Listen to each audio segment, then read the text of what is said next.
Bom dia, boa tarde, boa noite, dependendo do horário que você estiver assistindo esse vídeo. Aqui é a professora Vicky Argolo e eu vou estar fazendo hoje com vocês a correção de questões da aula de sujeito e sociedade.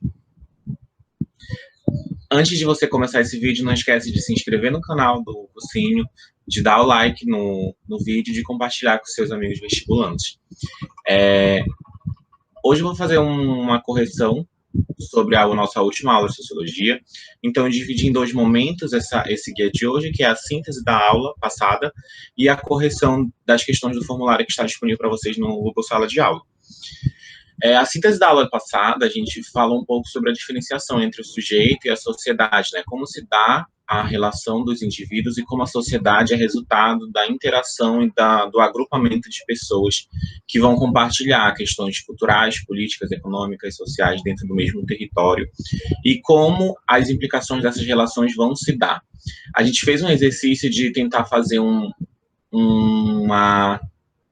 resgate historiográfico para compreender como se dão as dinâmicas sociais a partir de momentos históricos também. E a gente fala um pouco sobre o conceito de identidade, né? Como esses grupos, essas pessoas vão se identificar dentro da sociedade, como esses conceitos vão acontecer. E a gente também entendeu e compreendeu, né, como não só nessa aula, mas para a vida toda, que a gente deve respeitar as diferentes identidades e realidades das pessoas. E aí, assim, para a aula de hoje, eu já vou entrar com os exercícios. A primeira questão é do Enem de 2018, que diz o seguinte no texto: a tribo não possui um rei, mas um chefe que não é chefe de Estado. O que significa isso? Simplesmente que o chefe não dispõe de nenhuma autoridade, de nenhum poder de coerção, de nenhum meio de dar uma ordem. O chefe não é um comandante. As pessoas da tribo não têm nenhum dever de obediência. O espaço da chefia não é lugar do poder, essencialmente encarregado de eliminar conflitos que podem surgir entre indivíduos, famílias e linhagens. O chefe só dispõe para restabelecer a ordem e a concórdia do prestígio que lhe reconhece a sociedade. Mas, evidentemente, prestígio não significa poder. Os meios que o chefe detém para realizar sua tarefa de pacificador limitam-se ao uso exclusivo da palavra. A referência está embaixo, vamos ao enunciado, que a gente vê sobre a figura de um modelo de tribo, de aldeamento, em que a figura do chefe, né, não é uma figura de Estado, não é uma figura de realeza, e sim uma questão de não tem uma autoridade, uma coerção, uma ordem, e sim uma troca, né? A eliminação dos conflitos, a restabeleção de ordem, de prestígio, mas não no sentido de dever, mas assim no sentido de reconhecimento dentro da sociedade. E esse prestígio, como o texto diz, não é poder, e acabam servindo de pacificadores. O comando da questão diz o seguinte para a gente: o modelo político das sociedades discutidas no texto contrasta com o do Estado liberal burguês, porque se baseia em...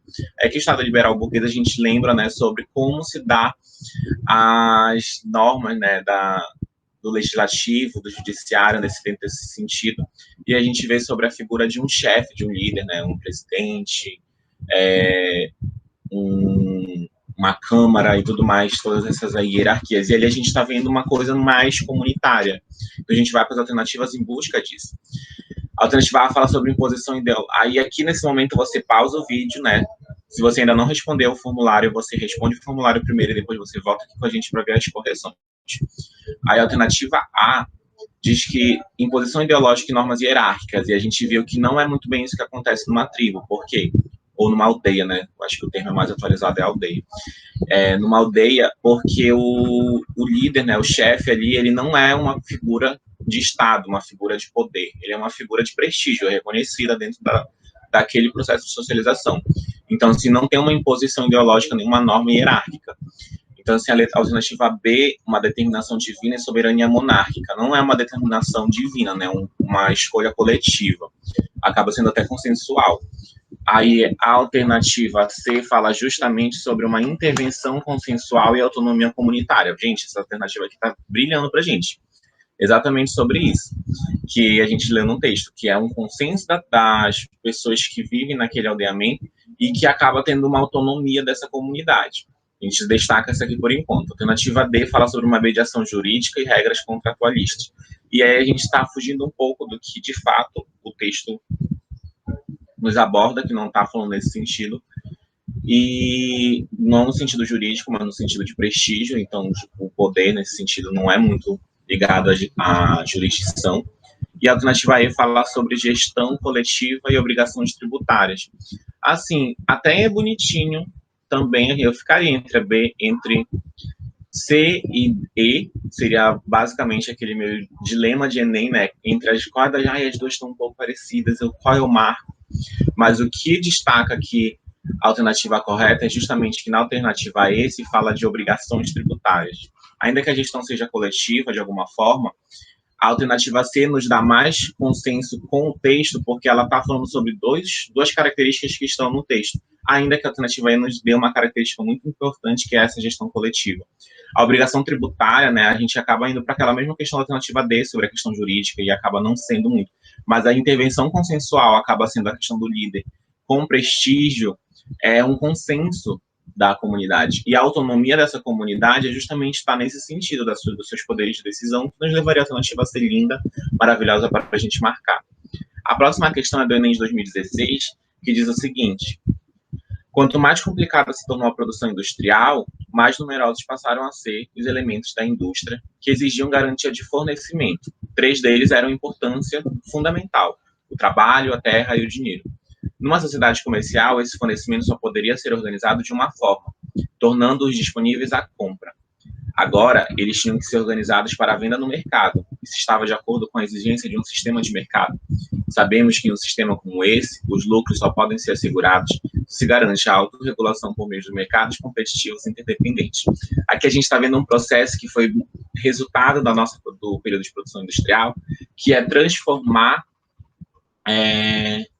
questões de meios e de pessoas em mercadorias. Então, assim, o trabalho, né, das pessoas passou a ser uma mercadoria. A terra, né, a natureza passou a ser uma mercadoria. E essa sociedade comercial, ela estava se organizando dessa forma, tornando tudo isso disponível para ser comprado, visando lucro. E o sistema de mercado exige que isso seja articulado de alguma forma de competitividade, deixando bem nítido também esse processo. E aí acaba que esse é uma obra, né, uma referência que tá aqui embaixo, que eu mais detestei na minha vida, assim. Um comentário à parte da professora. Não gostei muito de ler essa obra, não gosto muito de ler a parte da teoria econômica, mas eu tive que ler. E, assim, é uma obra muito densa, esse negócio de autorregulação é um pouco chatinho. Eu não gosto muito de matemática, gente, mas eu sei que vocês que estão assistindo aqui na Alternativa, vocês têm ótimos professores de matemática, sempre acompanham as aulas que são publicadas semanalmente no YouTube. Inclusive, vocês devem assistir também, que deve ter saído uma ontem ou amanhã, dependendo do momento em que esse vídeo tenha sido publicado. Que aí vocês ficam no critério, quando será que a Vicky gravou essa aula? E aí a gente vamos ao comando. Aí o comando diz: a consequência do processo de transformação socioeconômica abordada no texto aí a gente viu que é justamente a questão de como as coisas se transformaram em mercadorias. Então a gente vai ver qual é a alternativa que tem isso para a gente. A alternativa vai falar sobre a expansão das terras comunais. Essas terras comunais não foram expandidas, a gente está falando sobre natureza que está se tornando mercadoria. Então, assim, a gente está falando nem um momento de expansão, a gente está falando de, só se fosse no sentido de lucro, que a alternativa nos fala. A alternativa B fala sobre uma limitação do mercado, que eu já descartaria, porque não tem nada de limitação. Eles querem muito pelo contrário, eles querem que seja consolidada, que seja expandida, que seja universal, que todo mundo seja colocado dentro disso e tudo mais. Então, assim, não tem uma limitação de mercado, não existe, eu já descartaria aqui como meio de especulação. Tipo, eu já descartaria essa alternativa. A alternativa C fala sobre a consolidação da força de trabalho como mercadoria. Vocês lembram lá que uma das ideias do texto era justamente o trabalho, a terra e o dinheiro. Isso aqui, a nossa alternativa está bonitinha para a gente. Vamos ver as outras. A alternativa D fala sobre diminuição do comércio como efeito da industrialização. Não se fala de diminuição do comércio. O texto, inclusive, fala sobre promover uma disputa, né, de mercado. Então, não se está falando sobre diminuir isso, muito pelo contrário. A gente vai falar sobre a adequação do dinheiro como elemento padrão das transações. O texto em si não está falando isso para a gente. Ele não está falando sobre adequar o dinheiro como elemento, ele não está falando sobre esse padrão. Então, assim, não, a gente não pode afirmar isso porque o texto não está abordando isso, né? A questão está falando sobre o que o texto aborda e o texto está justamente abordando essa consolidação da força de trabalho como mercadoria e como todas as outras características que foram consolidadas como mercadoria a partir do processo de industrial. A gente vai para a nossa próxima questão, que é do Enem de 2018, que diz o seguinte: o representante das associações de moradores, integrante de um conselho de saúde, fez várias ponderações. As prestações de contas, de modo geral, tiveram uma transparência razoável. Eu acho isso bom, porque no ano passado não sabia quanto se gastava, e hoje a gente já tem conhecimento. Acompanho permanentemente o desenvolvimento que entra e do que é gasto. Aqui a gente vê um relato sobre uma pessoa que é integrante de uma associação de moradores, em que a prestação de contas é um processo de mostrar ao fim de cada gestão o que foi feito, o que entrou, o que saiu, o que foi gasto, o que não foi, e deixar isso de forma transparente para as pessoas que fazem parte, né, desse público associado a essa associação. A questão nos fala o seguinte: a forma de atuação política indicada caracteriza uma prática associada a alternativa A, poder disciplinar. Não, a gente está falando ali muito sobre uma questão de transparência. Então, a gente está falando sobre como as pessoas irão participar desse processo. E a alternativa B já fala justamente sobre isso, sobre uma gestão participativa.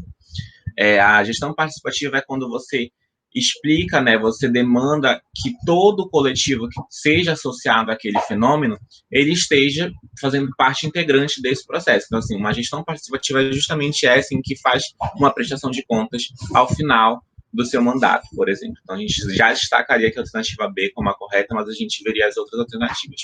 A alternativa C fala sobre um processo burocrático. Sim, é um processo burocrático, assim, dependendo do estatuto dessa associação. Mas aí essa prática associada, ela não está ligada à atuação, ela está ligada ao estatuto. Então, a gente não pode dizer que a prestação de contas, ainda que seja um processo burocrático, de que ela esteja ligada à forma de atuação dessas pessoas, porque as pessoas podem muito bem decidir não fazer a prestação de contas, ainda que seja um processo burocrático. Assim, o que demanda essas pessoas a fazer é justamente pensarem que essa gestão é participativa de alguma forma. A alternativa B fala sobre a autoridade carismática, o que para a gente não é o caso de autoridade, é um caso de não de carismática, né? A autoridade, ela existe, a figura do presidente ali da associação, ela é reconhecida, mas não é muito carismática, né? A gente não pode afirmar que ele foi eleito como uma autoridade carismática com base naquele relato. A gente está falando sobre base de uma questão de transparência. E aí a alternativa E fala sobre uma deliberação autocrática, né? Que eu acredito que seja um pouco não transparente, né? Quando se fala sobre autocracia, acho que é autocracia, não lembro qual é o conceito. Quando se fala nesse conceito, a gente não está falando sobre uma questão, né, de participação, a gente está falando sobre uma questão assim que tem uma certa figura assim, um pouco de superioridade, talvez, e essa deliberação tipo, seria linear, o que acaba não acontecendo, já que há uma intervenção, então a gente marcaria com certeza a alternativa B, ou justamente nos dá essa questão da gestão participativa. A nossa próxima questão do Enem de 2018, ela vai falar sobre o seguinte: num país que conviveu com o trabalho escravo durante 4 séculos, o trabalho doméstico é ainda considerado o subemprego. E os indivíduos que atuam nessas áreas são muitas vezes vistos pelos patrões como um mal necessário. É preciso ter em casa alguém que limpe o banheiro, lave a roupa, tire o pó e arrume a gaveta. Existe uma inegável desvalorização das atividades domésticas em relação aos outros tipos de trabalho. Aqui a gente está vendo, né, um resquício da nossa herança, né, colonial sobre como se vê os afazeres domésticos por serem, por muito tempo, associados às pessoas que foram colocadas na condição de escravo. E aí a gente vai para a alternativa, para o comando da questão ver o que eles estão pedindo da gente. A questão diz o seguinte: objeto da legislação recente, o enfrentamento do problema mencionado resultou assim, então, provavelmente, né, vamos voltar aqui, como vocês podem ver, na referência fala sobre domésticas, nascer, deixar, permanecer ou simplesmente estar, em um livro sobre negritude, cinema e educação. Então, provavelmente, o que acontece? Existe uma legislação que vai falar sobre essa problemática em torno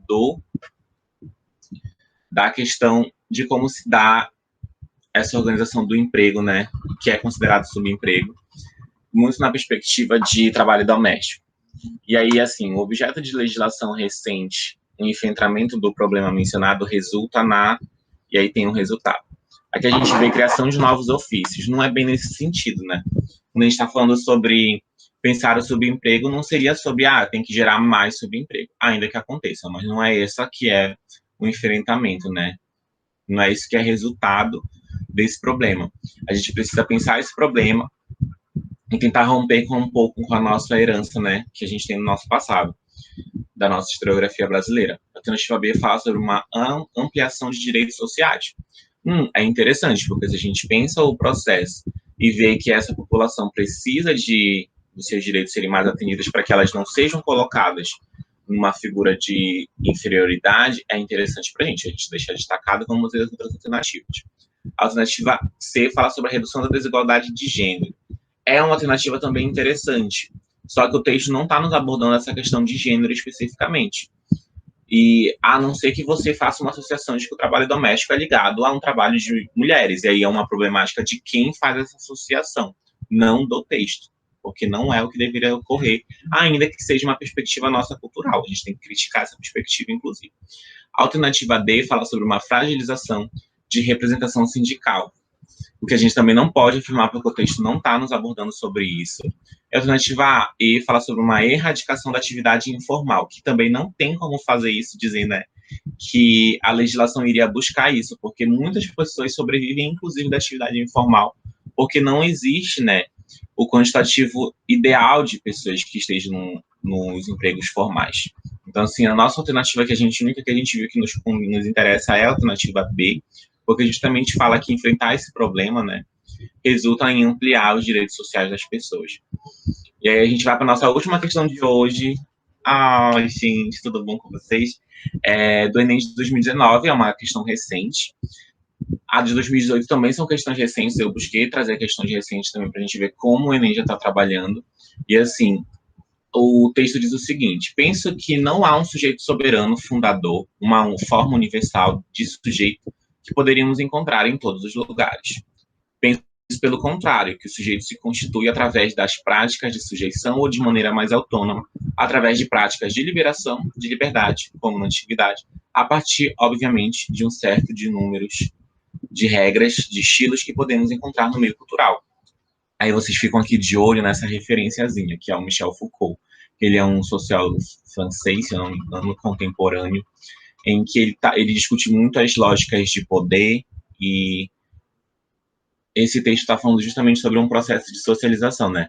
De como se dá essa socialização através do contexto das pessoas, né? Porque ele não pensa que existe uma soberania universal, mas que se tem práticas e maneiras autônomas das subjetividades acontecerem.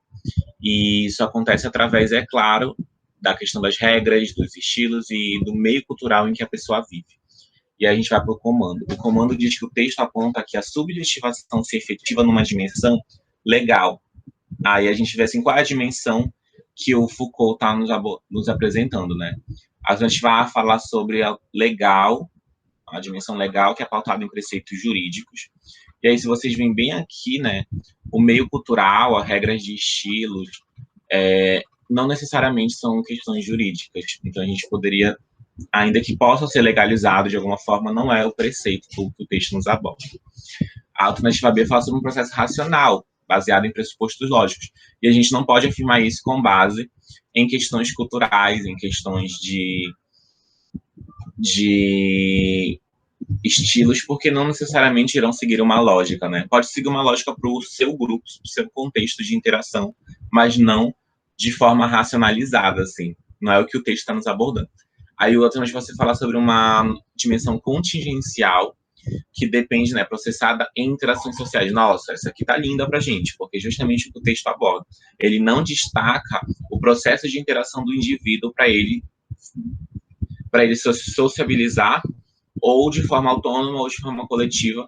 Então, assim, isso demanda das suas interações sociais, e é o que eu marcaria aqui, mas vamos ver a alternativa D. Fala sobre transcendental, efetivado em princípios religiosos. Não é o que o texto nos aborda, ainda que a gente saiba que algumas práticas sociais são efetivadas por princípios religiosos. E a alternativa A fala sobre essencial, que é fundamentada em parâmetros substancialistas. E não, a gente não tem como fazer essa afirmação, porque o texto não utiliza essa linguagem, né, de parâmetro para a gente. Ele utiliza a linguagem de parâmetro sobre eu até volto aqui para vocês sobre o que podemos encontrar no meio cultural, regras e estilo. Então, assim, não é substancialista. Esses fenômenos, eles demandam de interatividade. Então, a gente, com certeza, seria a alternativa C, um processo em interações sociais gerado pela dimensão contingencial, o que nos leva ao fim desse mini vídeo correção de hoje. E, assim, eu agradeço mais uma vez a todo mundo que ficou até aqui. Muito obrigada. E dependendo da hora que você estiver assistindo esse vídeo, um bom dia para você, para sua família, uma boa tarde para você, para sua família, uma boa noite para você, para sua família. E não esqueçam de seguir as redes sociais do cursinho, de se inscrever no canal, de dar like no vídeo, compartilhar com todos os seus amigos vestibulandes e de me seguir nas minhas redes sociais também, mais especificamente no Instagram, porque é só o Instagram que eu uso, @vic.argolo. E é isso, gente. Muito obrigada. Até a próxima aula. Sociologia para elas.